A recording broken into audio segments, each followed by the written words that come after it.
Hey, Coach Abel here with Coach Weiss. Today we'll be discussing gluten intolerance and the ramifications of thinking in those terms, what we call the diet mentality.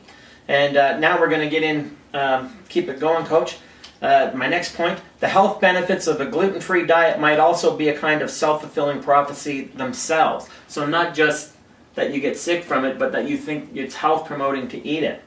It's well known that our digestive system adopts its secretions rather quickly to whatever we're eating. A prolonged stint on the Atkins diet, for example, can make it harder to digest starchy foods.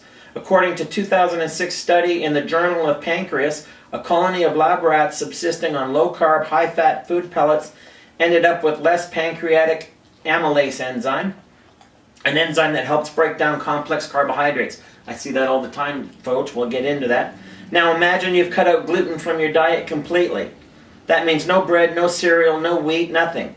Chances are you'll have reduced your total intake of carbs and thus the amount of amylase that's needed in your gut. In other words, the mere fact of being on a gluten-free diet make you more sensitive to grains and cereals than you otherwise would have been, which would only reinforce to yourself your conviction that you're gluten intolerant, but you're not. You're just programming your body to create and use specific enzymes which aren't going to be there when you reintroduce forbidden foods and back into the diet. Coach? Yeah, it's a well-known fact that your body down-regulates things it doesn't use. So I actually saw that in people that were using lower carb diets, and then they go into a doctor's office and get a glucose tolerance test.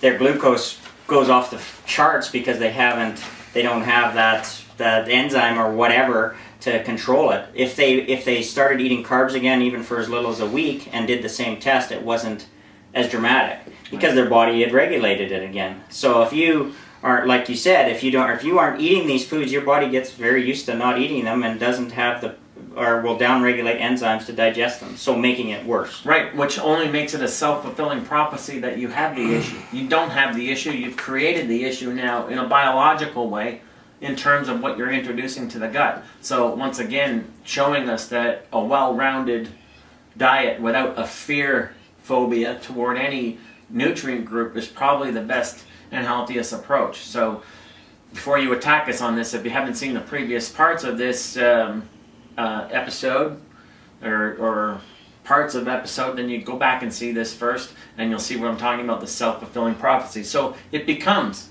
you think you're getting a health benefit of eating a certain way, but you're actually creating the contradiction that makes you ill-healthy to eat any other way.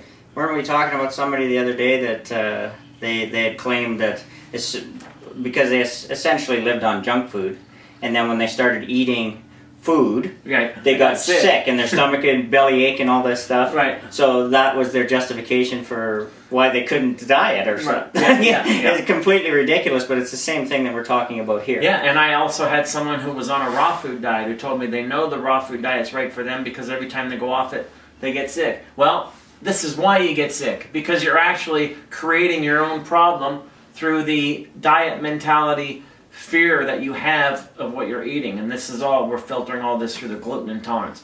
If you're not following it, well, some of you will get it, some of you won't. Go back and watch the previous episodes of this first, and you'll see where we're headed. Stay tuned for the next part.